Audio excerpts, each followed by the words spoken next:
Assalamualaikum Ustaz. Waalaikumsalam warahmatullahi wabarakatuh. Assalamualaikum warahmatullahi wabarakatuh. Waalaikumsalam warahmatullahi wabarakatuh. Halo Ustaz, mau tanya, untuk ibu menyusui apa diwajibkan puasa atau tidak? Terima kasih. Baik, ada khilaf para ulama dalam masalah ini. Khilafnya panjang sekali tentang ibu menyusui, begitu juga dengan ibu yang hamil. Ketika mereka tidak berpuasa, apa yang mereka harus lakukan? Sepakat para ulama, boleh bagi mereka tidak puasa. Ini sepakat. Ibu yang hamil dan ibu yang sedang menyusui, sepakat para ulama mengatakan mereka boleh untuk berbuka. Artinya tidak berpuasa di bulan Ramadan. Nah, yang khilaf para ulama adalah apa yang harus mereka lakukan. Apakah mereka mengqadhanya atau membayar fidyah atau mengqadha dan bayar fidyah. Ini banyak khilaf para ulama dalam masalah ini. Tidak hanya terbatas tiga ini. Ada yang mengatakan 5, ada yang mengatakan 6 dan seterusnya. Tapi yang masyhur ada 3 pendapat para ulama dalam masalah ini yang pertama mengatakan bayar dua-dua, yaitu qadha, diganti puasa tersebut di hari-hari yang lain, plus bayar fidyah. Ada pendapat yang kedua mengatakan dia cukup mengqadha saja. Cukup mengqadha saja karena ibu yang sedang hamil dan menyusui atau menyusui, dia disamakan seperti orang yang sakit.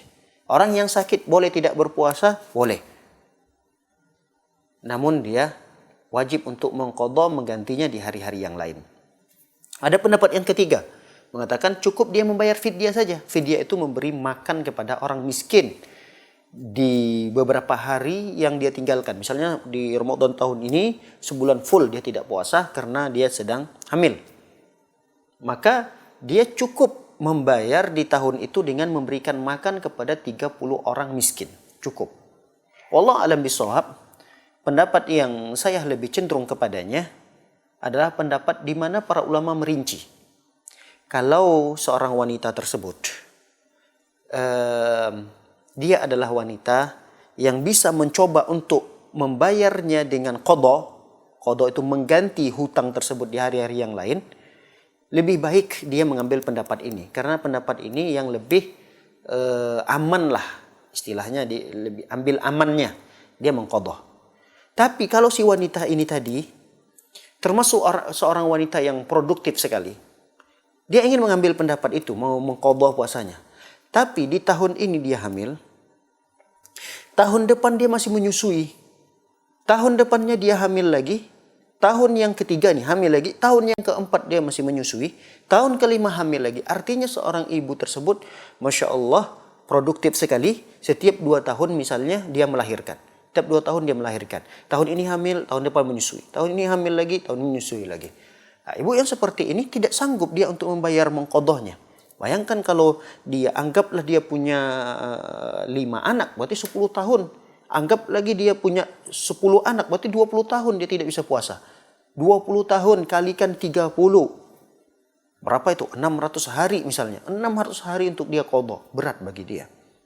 Maka saya lebih cenderung kepada pendapat ulama yang mengatakan qadha saja. Bayar fidyahnya saja. Jadi setiap tahun dia beri makan kepada orang miskin, setiap tahun dia beri makan kepada orang miskin. Tapi kalau dia seorang ibu yang tadi tidak terlalu produktif, artinya ada masa-masa di mana senggang sekian tahun baru kemudian dia punya anak lagi, maka sebaiknya ambil pendapat mengqadha puasa yang dia tinggalkan di tahun tersebut.